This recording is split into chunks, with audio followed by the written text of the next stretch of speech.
He walked into a restaurant in broad daylight, expecting a meeting with two powerful men, and vanished forever. No screams, no struggle, just silence and a mystery that still haunts America 50 years later. He was once one of the most powerful men in the United States, not a politician, not a billionaire, but a labor leader, a man who fought for the working class but made enemies in high places. Jimmy Hoffa wasn't just famous, he was feared, revered, and, in the end, betrayed. James Riddle Hoffa was born on February 14, 1913, in Brazil, Indiana. A Valentine's Day child, but life for Jimmy would be anything but sweet. His father, a coal miner, died when Jimmy was just 7. The family moved to Detroit, a city of industry, sweat, and rising labor unrest. That gritty industrial energy shaped young Hoffa. By the time he was 14, he was already working odd jobs, and by 18, he had joined his first labor strike. He never looked back. Jimmy Hoffa had a fire inside him. He didn't just protest, he organized. And in 1932, he joined the International Brotherhood of Teamsters, one of the largest labor unions in the country. He quickly climbed the ranks, using his relentless energy, charm, and iron will to win over truck drivers and warehouse workers across America. By 1957, he was elected president of the Teamsters Union. It was a seat of immense power. With over 1.5 million members, Hoffa had influence over industries that kept the country moving, literally. But power came at a price. Jimmy wasn't afraid to make deals, and many of those deals were with men in the shadows, men tied to organized crime.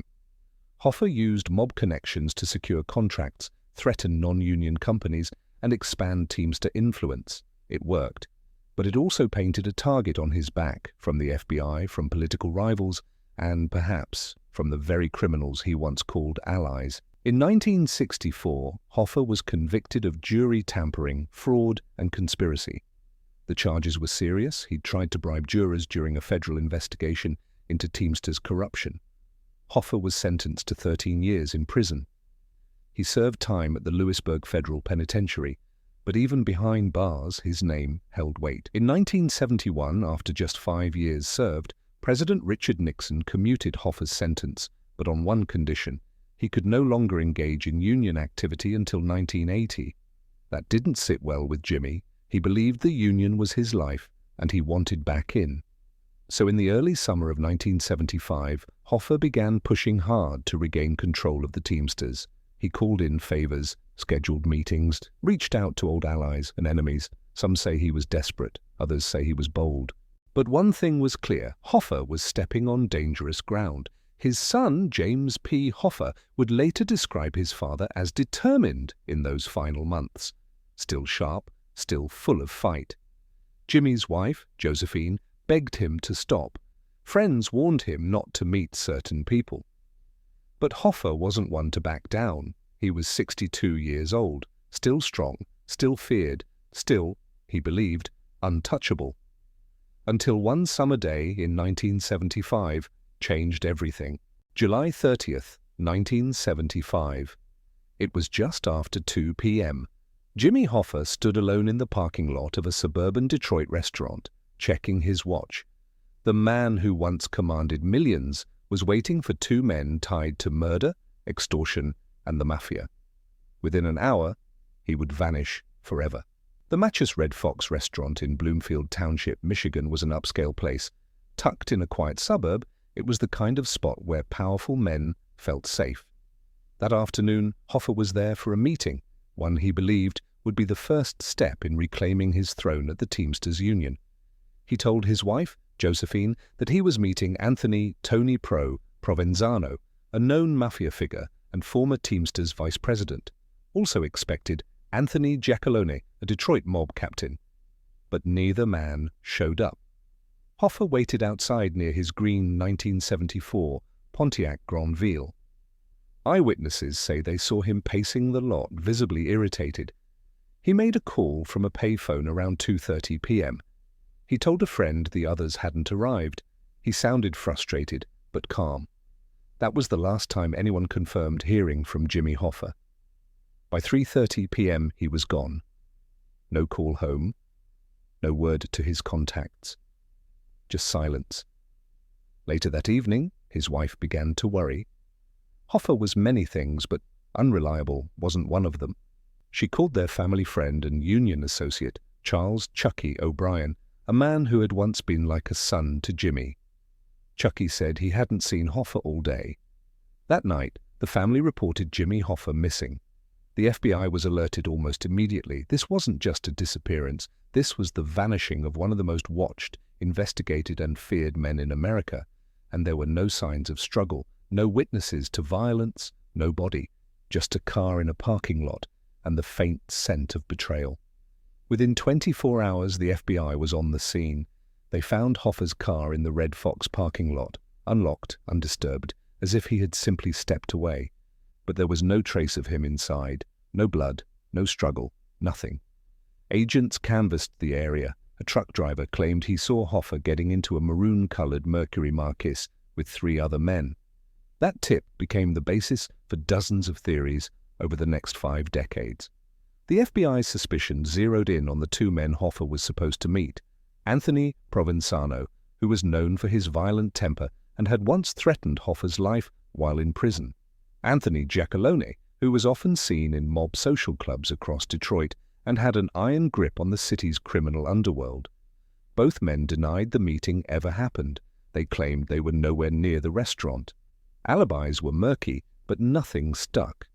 And so the theories began. One of the most chilling came years later from Frank Sheeran, a Teamsters hitman with ties to the mob. In a 2004 book titled "I Heard You Paint Houses," Sheeran confessed to killing Hoffa in a Detroit house and disposing of his body with mob help. But the FBI found no forensic evidence to support his claim. Other sources pointed to Salvatore "Sally Bugs" Briguglio, a Provenzano enforcer who had been involved in multiple murders. Witnesses say he was seen driving a Mercury Marquis around the time Hoffa disappeared. Still, no charges were ever filed. Even more bizarre, years later, investigators searched under Giant Stadium in New Jersey, an old Mafia dumping ground. They dug up farmland, forests, and even private homes. They found nothing. Wherever Hoffa was taken, whoever took him, they erased every trace. The FBI believed Jimmy Hoffa had been murdered, but without a crime scene, a weapon, or a body, they had nothing. What followed was one of the most exhaustive, expensive, and haunting searches in American criminal history. And still, no one could answer the question: where was Jimmy Hoffa? News of Hoffa's disappearance hit headlines across the country by the morning of July 31st, 1975. Major outlets like the New York Times, CBS, and Time magazine led with the story. This wasn't just a missing person, but it was a seismic event. The man who once held America's largest labor union in his palm had vanished in broad daylight. The FBI assigned over 200 agents to the case in the first 72 hours. This investigation would later be classified as one of the Bureau's most significant unsolved cases. They combed through every detail: the parking lot at the Machus Red Fox, his 1974 green Pontiac Grandville, which was towed and forensically examined, phone records cross-referenced for incoming and outgoing calls, dozens of mob safe houses and union halls. But there were no bloodstains, no prints, no clues, nothing that pointed to foul play, yet everything suggested it. They began searching not just for a person, but for a body. Investigators began tracking everyone in Hoffa's orbit that day. One name stood out more than most: Charles "Chucky" O'Brien. O'Brien had been close to Hoffa since childhood. Though not biologically related, Hoffa had treated him like a son. Yet on the day Hoffa vanished, O'Brien's movements were suspicious. He had borrowed a Mercury Marquis brougham, matching the description of the car seen by witnesses at the restaurant. FBI labs later found a single strand of hair in the vehicle's trunk, which they believed could belong to Hoffa. But DNA testing wasn't as advanced back then, and Chucky insisted he had nothing to do with Hoffa's disappearance. Investigators also seized a carpet from a Detroit home linked to mob associates. Some theorized that Hoffa was murdered in that house and rolled in that rug before being transported elsewhere. Still, no body, no blood, no charges. The case soon collided with a brutal reality: the Mafia's code of silence, omerta. No one talked. Those believed to be involved, like Tony Pro, Tony Giacalone, and Sally Bugs, all denied involvement. Some were later murdered themselves. Salvatore Briguglio was shot dead on a New York street in 1978. Tony Pro died in prison. Chucky O'Brien lived the rest of his life under suspicion, though he was never charged. The FBI launched raids, wired mob meeting spots, planted bugs in union offices, but Hoffa's name would go unspoken. Mob insiders were terrified. The implication was clear. Whatever had happened to Hoffa, it had been sanctioned at the highest levels. The deeper the agents dug, the more dangerous the silence became. Over the years, Hoffa's body was supposedly buried under Giant Stadium in New Jersey, 80s, beneath a Detroit warehouse, 90s, in a Michigan horse farm, 2006, inside a toxic waste drum at a New Jersey landfill, 2013, under third base of Milwaukee County Stadium, proposed in 2025. Each search brought hope, and each one ended in heartbreak. In 2003, the FBI dug up the backyard of a Michigan home owned by a known mob associate. Dozens of agents, cadaver dogs, and ground-penetrating radar were used. They found nothing. The public fascination never faded. Every few years, new breakthroughs would surface, alleged confessions, deathbed statements, or tips from amateur sleuths. But the core truth never changed. There was no body. And without a body, the legal system couldn't confirm a murder. Jimmy Hoffa was officially listed as a missing person, even as the nation accepted a far darker truth. For Hoffa's family, the weight was unbearable. His wife, Josephine Hoffa, died in 1980, never knowing what happened to her husband. In 1982, after 7 years of searching and zero evidence of survival, a court legally declared Jimmy Hoffa dead. His son, James P. Hoffa, went on to follow in his father's footsteps, eventually becoming the president of the Teamsters himself. But he never stopped asking what happened to his father. In every public appearance, every press interview, James P. Hoffa insisted, "We know who did it, we just don't know where he is." But the FBI wasn't finished. Despite dead ends and decades of silence, they kept the case open. And what came next brought the investigation into the 21st century. With advanced forensics, new suspects, and a push for long-hidden government secrets to be revealed, the FBI believed they knew who was responsible for Jimmy Hoffa's disappearance.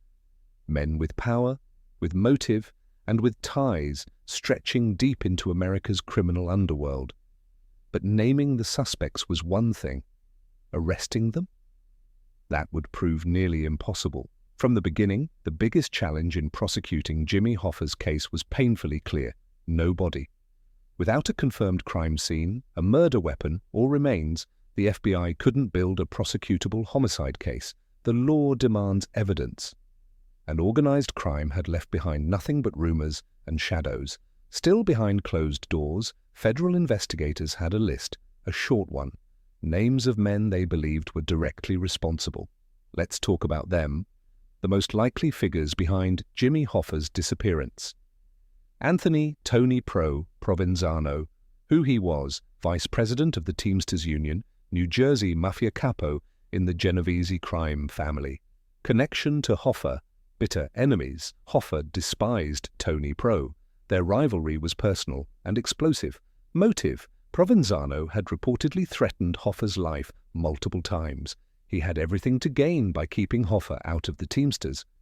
And the mob had made it clear they wanted peace in the union. In fact, Hoffa was scheduled to meet Tony Pro the very day he disappeared. Anthony Tony Giacalone, who he was, a feared Detroit mobster and enforcer with long-standing connections to Hoffa. Alibi: claimed he was at a local health club at the time of the disappearance. FBI belief: they believed Giacalone organized the meeting at the Matchus Red Fox, a trap. But again, no concrete proof. Salvatore Sally Bugs Briguglio, who he was, a known hitman for the Genovese crime family. FBI theory: Sally Bugs was the one who physically carried out the murder, likely with help.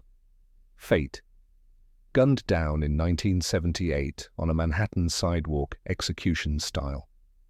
No one was ever arrested for his murder. Charles "Chucky" O'Brien, who he was, Hoffa's longtime family friend and foster son. Suspicion: he borrowed the Mercury car that witnesses claimed Hoffa got into. Years later, forensic evidence reportedly matched Hoffa's hair to the car's trunk. Defense: O'Brien always denied involvement and was never charged. These weren't just names in a file. The FBI pursued them relentlessly, building profiles, conducting surveillance, even planting wiretaps. But as the years passed, so did the chance of ever seeing handcuffs. By the 1980s, the Bureau had exhausted nearly every lead. Director William Webster admitted in 1982 that the FBI was confident Hoffa had been murdered by organized crime, but no charges could be filed. Without a confession or a witness, prosecutors were stuck in a legal dead zone, and every key suspect lawyered up and went silent. And then the leads went cold. From 1985 through the early 2000s, the Hoffa case became a ghost story. Occasionally it would flare up. A new theory here, a deathbed confession there. But those moments burned out as quickly as they came. In 2004, a book titled I Heard You Paint Houses by Charles Brandt reignited public interest. Its central claim: that Frank the Irishman Sheeran, a known mob enforcer, confessed to killing Jimmy Hoffa himself in a house in Detroit. Sheeran claimed he was ordered to lure Hoffa inside, shoot him in the back of the head, and dispose of the body. Years later, Martin Scorsese adapted the story into a film, The Irishman. But the FBI never confirmed the confession. Sheeran's version had inconsistencies. The alleged murder house tested for blood traces in 2004, but DNA results were inconclusive, and still no body. In July 2025, on the 50th anniversary of Hoffa's disappearance, his son James P. Hoffa publicly demanded the release of the full files, urging President Trump to declassify all remaining documents. The FBI responded with a simple message: this case remains open, and we are still pursuing all credible leads, but no arrests have ever been made, no trial has ever taken place, and the men, most likely responsible, took their secrets to the grave. Yet, even after half a century of silence, the world hasn't stopped looking for Jimmy Hoffa. And in the years that followed, something unexpected happened. New technology, private investigators, and even retired federal agents began asking the same question again. Could Hoffa still be found? A man disappears in broad daylight, and half a century later the world is still looking, still wondering, still hoping for answers. But in the case of Jimmy Hoffa, sometimes the loudest truth is buried under the silence. 7 years after Jimmy Hoffa vanished from the Matches Red Fox parking lot with no body and no resolution, the family took a heartbreaking step. In 1982, Hoffa was declared legally dead by a Michigan court. It wasn't a trial, it wasn't justice, it was paperwork, cold and necessary. The law required closure, even if the heart refused it. His death certificate listed the time of death as July 30th, 1975, at 2 p.m., the hour he failed to return from his infamous meeting. But that paper didn't bring peace. For Hoffa's wife Josephine, it was the end of hope. She died just 2 years later, never knowing what really happened. The man she had waited for, a father, a husband, a firestorm of a labor leader, was now a ghost in the system. James P. Hoffa was just 34 years old when his father vanished. He watched as the FBI raided homes, questioned mobsters, and pulled his father's name through every media outlet in America. And in the years that followed, James would dedicate his life to not only restoring the Hoffa name, but to understanding the truth behind the legacy. He rose through the ranks of the Teamsters Union, eventually becoming its president in 1999, exactly 40 years after his father had first taken office. But even as he led the union into a modern, reformed era, the past never left him. "We never got justice, but we didn't forget," he said in an interview in 2020. "My father deserved more than silence." In 2025, on the 50th anniversary of the disappearance, James made a national appeal, calling on then-President Donald Trump to declassify remaining FBI documents tied to the Hoffa case. He believed the truth wasn't lost, just locked away. So why does Jimmy Hoffa's case still haunt the American consciousness? Because it isn't just about a missing man, it's about power, loyalty, betrayal, and how far those forces will go to protect themselves. Hoffa stood at the intersection of labor, crime, and politics. He made enemies everywhere, not just in the Mafia, but in the White House, in federal agencies, and even within his own union. When he vanished, he didn't just disappear, he was erased. And if someone with that much power could be silenced forever, what does that say about justice for the rest of us? Today, the Hoffa family continues to hope that someday someone will speak, that a deathbed confession, a missing file, or a buried truth will finally rise. But even if it doesn't, they have found something stronger than closure: legacy.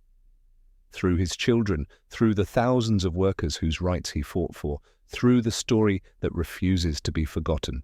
If this story moved you, and if you believe the truth still matters even after 50 years, please consider subscribing, liking, and commenting below. Every voice counts in keeping the memory alive.